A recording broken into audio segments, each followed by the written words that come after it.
Good morning বন্ধুরা। আজ হচ্ছে দীঘার আমার দ্বিতীয় দিন। তো এখন বাজে 6:30। তো এখানে সকাল দিকটা বেশ ভালোই ঠান্ডা আছে। তো তাই রেডি হয়ে বেরিয়ে পড়লাম মোহনার উদ্দেশ্যে সানরাইজ দেখার জন্য। তো জানি না কপালে কি আছে, দেখতে পাবো কি না। তো আশায় যাচ্ছি, আশা করি দেখতে পাবো, তাই না? তো চলো যাওয়া যাক। আর তোমরা আগের ভিডিওগুলো অবশ্যই দেখেছো। আগের ভিডিওগুলোতে বেশ ভালোই লেগেছে, অনেকেই দেখেছো, লাইক কমেন্ট শেয়ার করেছো। তো চলো যাওয়া যাক। তো প্রথমেই চলে এলাম আমরা মাছের বাজারে। তো এখানে সমস্ত রকমের সামুদ্রিক মাছ রয়েছে, অনেক রকমের। তো আমরা এইসব মাছ সাধারণত দেখতে পাই না আমাদের ওখানে। কিছু কিছু মাছ দেখা যায়, তো সব মাছ দেখা যায় না। তো এখানে দেখতে যতটা সুন্দর লাগছিল, গন্ধ ততটাই লাগছিল। এত গন্ধ, মানে ওখান থেকে বেরিয়ে আসতে পারলে মনে যে জীবন বাঁচবে, এতটাই। আর অনেক ভিড় ছিল সকাল সকাল। আর এটা হচ্ছে কাঁকড়া।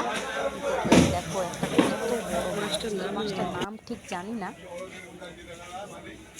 এটা অক্টোপাস না? এটা জ্যান্ত আছে না, জলের থেকে বেরিয়ে গেলে আর জ্যান্ত থাকে।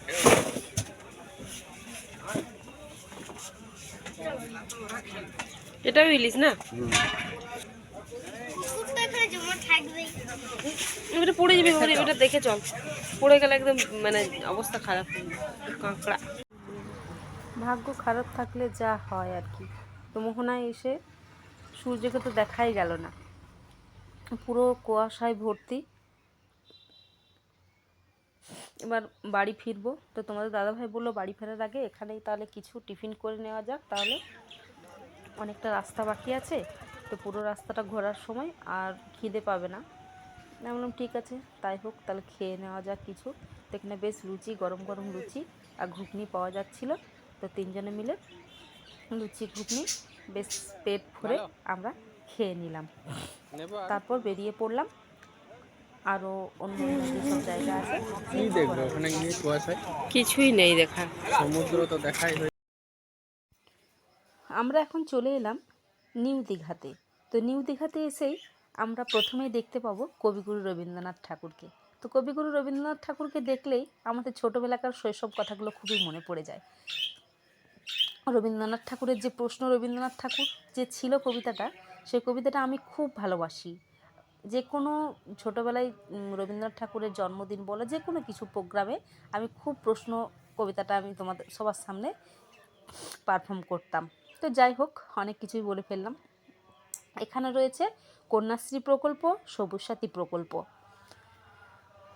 এই নিউ দীঘা বিকেলবেলা বলো বা সকালবেলা টাইম কাটাতে বেশ সুন্দর। আর তোমাদের দাদাভাইকে আমি বলছিলাম যে এতটা সুন্দর জায়গা তুমি আমাকে কেন এখানে রাখলে না, আমাকে কেন তুমি নিয়ে গেছো ওল্ড দীঘাতে। বলছে ওল্ড দীঘাতে স্নান করার জন্য খুবই ভালো, আর নিউ দীঘাতে স্নান করার জন্য এই বিচের সামনে নামতে দেওয়া হয় না, কারণ ঢেউয়ের পরিমাণটা একটু বেশি। তো সেই জন্য ওখানে নিয়ে যাওয়া হয়েছে যাতে স্নান করার সময় অসুবিধা না হয়। তো বললাম ঠিক আছে, যখন বলছো সেটাই মেনে নিলাম। তো এখানে দাবা খেলার গুলো সাজিয়েছে, খুব সুন্দর লাগছে। এখানে আমি ভাবছি দেখো, বুরা মত শুনো, বলো এটা বুরা মত শুনো।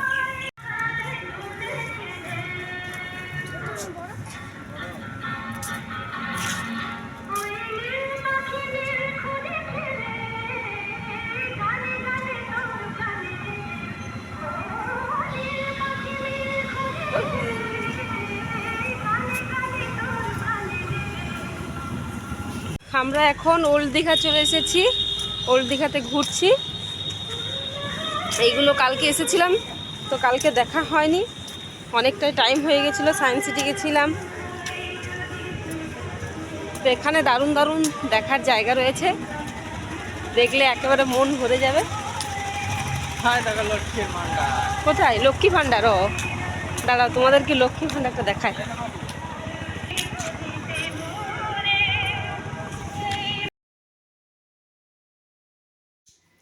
যারা যারা লক্ষ্মী ভাণ্ডার পাও তারা তারা অবশ্যই লক্ষ্মী ভাণ্ডারের ভিডিওটা কিন্তু অবশ্যই দেখবে।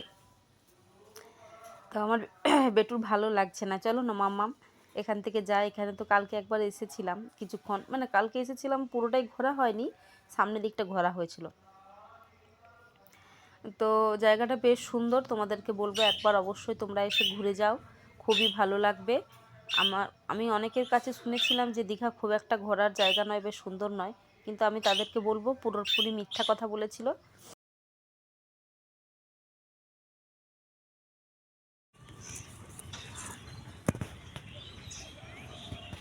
কালী মন্দির তৈরি হচ্ছে, তো এখনো পর্যন্ত কমপ্লিট হয়নি।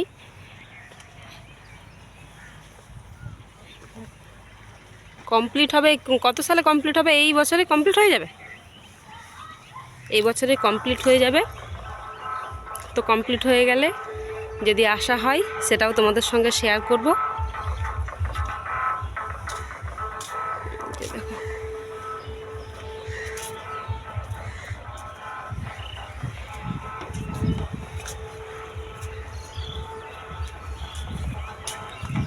এখানে বাচ্চাদের খেলার জন্য রয়েছে।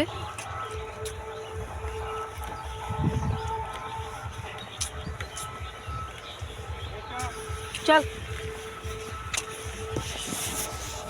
তো আমরা ঘুরতে থাকি, ভিডিওটা আর বেশি বড় করব না, ভিডিওটা আজকের মতো এই পর্যন্তই। নেক্সট ভিডিও নিয়ে আবার তোমাদের কাছে আসবো।